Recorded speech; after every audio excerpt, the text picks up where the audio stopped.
శ్రీ గురుభ్యో నమః శ్రీ మహాగణపతే నమః. డిసెంబర్ 29 నుంచి జనవరి 4వ తారీఖు వరకు ద్వాదశ రాశుల వారికి ఈ చంద్రమానాన్ని అనుసరించి ఈ వారం ఎలా ఉండబోతుందని చూద్దాం. ముందుగా మీ అందరికీ ఆంగ్ల సంవత్సర శుభాకాంక్షలు.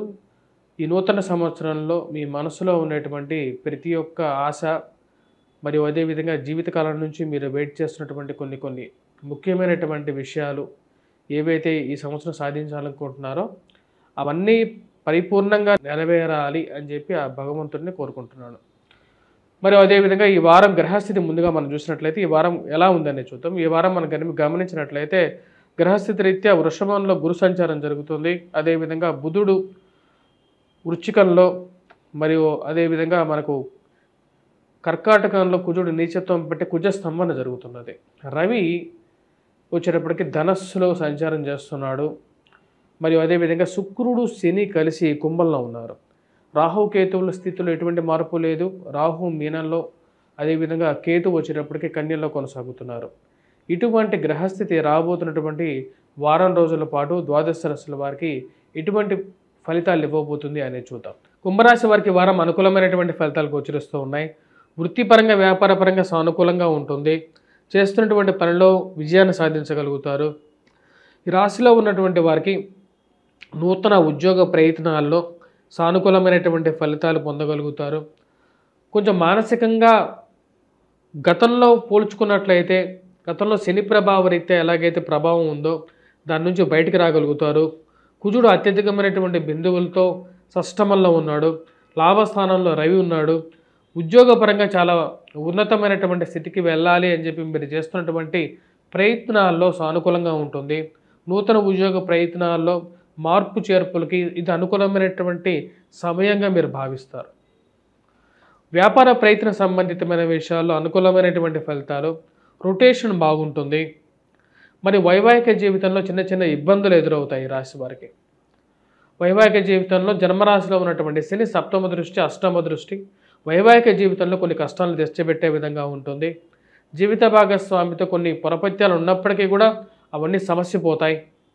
రాశిలో ఉన్న వారికి జన్మరాశిలో ఉన్నటువంటి సూర్యుడు సుఖమైనటువంటి జీవితాన్ని ఇవ్వగలుగుతాడు. భోగ భాగ్యాలను ఇవ్వగలుగుతాడు. అంటే సుఖమైనటువంటి వారంగా ఈ వారం గడుస్తుంది.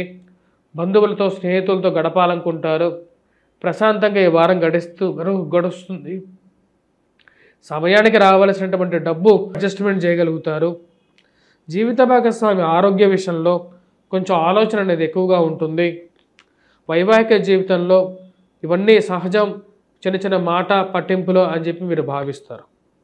మరియు అదేవిధంగా ఉద్యోగ ప్రయత్నాల్లో కోర్టు సంబంధితమైన లావాదేవీల్లో కానీ ఉద్యోగ ప్రయత్నాల్లో కానీ భూ సంబంధితమైనటువంటి లావాదేవీలు పోలీస్ పంచాయతీలు మధ్యవర్తి పంచాయతీల విషయంలో ఒక అడుగు ముందుంటారు. మీ వైపే ఆ తీర్పు వచ్చే విధంగా ఉంటుంది. మీరు చేసేటువంటి కొన్ని విషయాలు ఏవైతే ఉన్నాయో ఎన్నో రోజుల నుంచి మిమ్మల్ని డ్రాగ్ చేస్తున్నటువంటి విషయాలు ఏవైతే ఈ యొక్క విషయాలు ఏవైతే ఉన్నాయో ముఖ్యంగా చెప్పాలంటే డైవర్స్ రిలేటెడ్ ఇష్యూస్లో కానీ భూ సంబంధితమైనటువంటి లావాదేవీలు కానీ ఎన్నో సంవత్సరాలుగా మిమ్మల్ని లోపలికి లాగుతున్నటువంటి విషయాల్లో ఒక విముక్తి పొందాలి అని చెప్పి మీరు చేస్తున్నటువంటి ప్రయత్నాల్లో ఒక సానుకూలమైనటువంటి నిర్ణయం మీ యొక్క జీవితంలో కొత్త ఆశలను చిగురించే విధంగా ఉంటుంది. ఈ రాశిలో ఉన్నటువంటి విద్యార్థులకి సానుకూలమైనటువంటి ఫలితాలుగా గోచరిస్తూ ఉన్నాయి. పోటీ పరీక్షల కోసం ప్రిపేర్ అవుతున్నటువంటి విద్యార్థులు అనుకూలమైనటువంటి కుజుడు రవి ఇది పూర్తి అనుకూలమైనటువంటి ఫలితాలు ఇవ్వగలుగుతుంది. అదేవిధంగా ఎవరైతే ఈ యొక్క పోలీస్ రంగంలో కానీ రక్షణ రంగంలో కానీ పనిచేస్తున్నటువంటి వారు వీరికి మంచి అనుకూలమైనటువంటి ఫలితాలు పొందగలుగుతారు. అదేవిధంగా కాంట్రాక్టర్లకి రియల్టర్స్కి కూడా అనుకూలమైనటువంటి ఫలితాలు గోచరిస్తూ ఉన్నాయి. రాశిలో ఉన్నటువంటి వారు చేసుకోవాల్సినటువంటి పరిహారాల్లో వెంకటేశ్వర స్వామి దేవాలయ దర్శనం అదేవిధంగా శనిగ్రహ ఆరాధన చేసుకోవాలి. శనిగ్రహ ఆరాధన అనేది పూర్తిగా నువ్వుల నూనెతో నల్లటి వస్త్రాన్ని చించి కొత్త వస్త్రాన్ని కొని దాన్ని చించి దీపారాధన శనివారాలు చేసినట్లయితే కొంచెం ఈ మానసిక బాధ అనేది తగ్గుతుంది. మానసిక బాధ అదేవిధంగా ఒక పాజిటివ్ లైట్ అనేది లైఫ్లో రావటం జరుగుతుంది.